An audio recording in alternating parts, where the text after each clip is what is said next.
Hello everyone, my name is Roya, and today I'm telling you all about the books that I plan to read in June. Since the past few months, I have been mostly picking the same few books that I've just been meaning to get to and not getting to them still. For every TBR for the past like 3 months practically, I'm gonna switch it up and do something completely different. So yes, those same books are on my TBR again, obviously, but I'm going to show you completely different books that I plan to get to. So this is Pride Month, and I'm really excited, even though I'm really sad about how little Pride festivities we're getting really because of COVID, but that's really okay. It's still Pride anyway. So unfortunately, I don't have a tremendous queer TBR this month, only because I read queer books all year round and I love queer books all the time, and I am obviously myself very queer. So anyway, basically I am just going to pick a couple of books off of my shelf that I know have some kind of queer rep at least.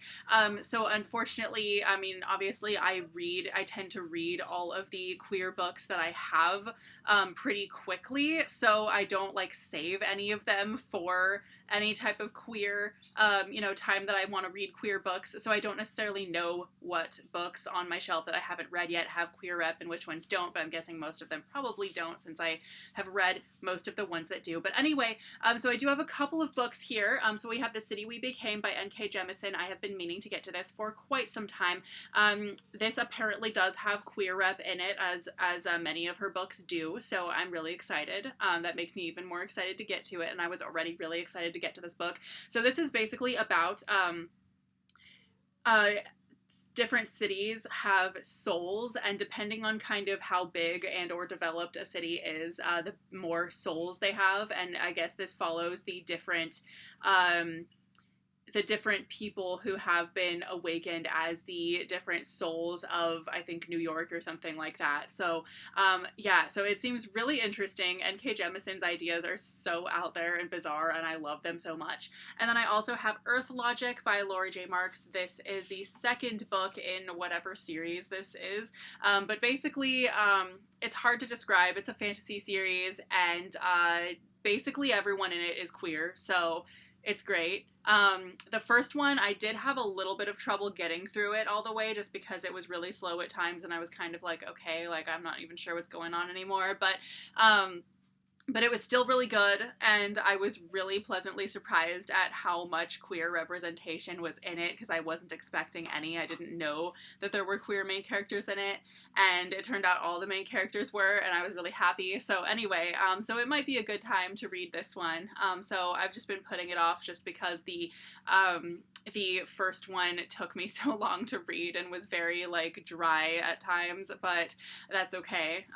Next, I think that I really want to read Portal Fantasies. So I have been really wanting to read a lot more Portal Fantasies lately, and I actually got a bunch of them, but I have not gotten to them yet. So anyway, I'm currently reading Memory of Fire by Holly Lyle. I'm not actually enjoying this book that much so far. I'm literally like only a few chapters in, and basically this follows these two different women who end up in a different world separately, and then once they meet each other in that world, they have to kind of figure out what's going on and all that other stuff.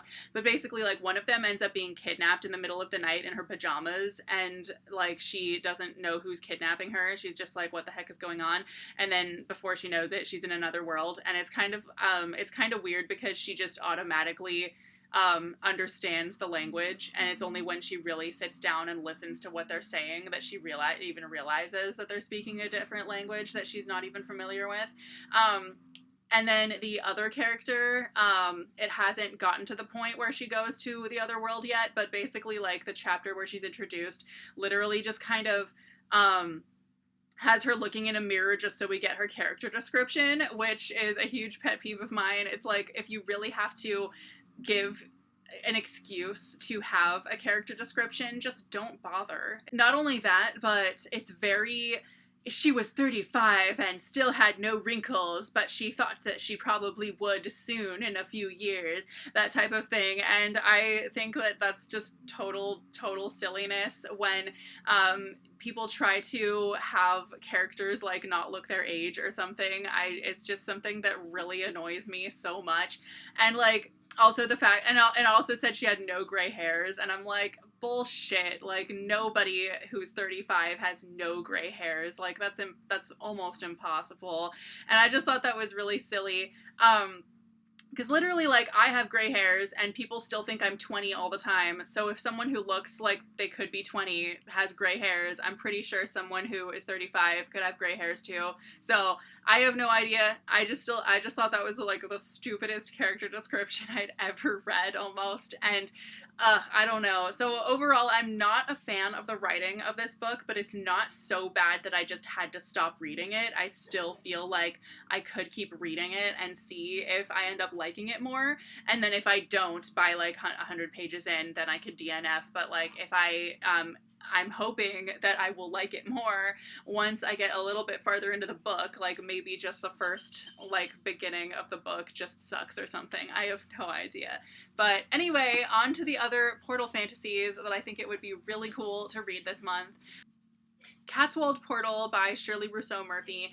This is about a girl who goes to another world where there are cats. It turns out she's a long-lost princess of this world, and there's some evil sorceress trying to overthrow her. She turns into a cat for like most of the book. I have no idea. So anyway, it sounds so good and really awesome, and I'm excited to read it.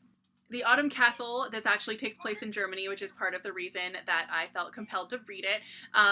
But also it's about a girl who like keeps going to other worlds, and then her friend discovers that that's where she was going, and then there's some villain who like thinks that, you know, wants to go there and take over the world or something like that. I have no idea. So it sounds really interesting and really weird. And lastly, we have The Labyrinth Gate by Alice A. Rasmussen, which is actually a pen name for someone who's a lot more famous than that. I don't remember who it was, though. But anyway, this is about a couple who just got married, and they get a tarot card deck, and they drop the tarot cards in an elevator, and somehow that teleports them to a different world where a bunch of stuff happens. So anyway, I'm really excited to read this, and yeah. So anyway, those are basically the books that I'm thinking I might read this month. I don't know how many of them I will get to or any of that, but we will see. So thank you guys so much for watching. Please let me know if you've read any of these and have any thoughts on them, because a lot of these books are like hella obscure, and I don't think a whole lot of people are familiar with them. So if you have any thoughts on them, if you have read them or anything, definitely let me know, and I will see you very soon with a new video. Bye!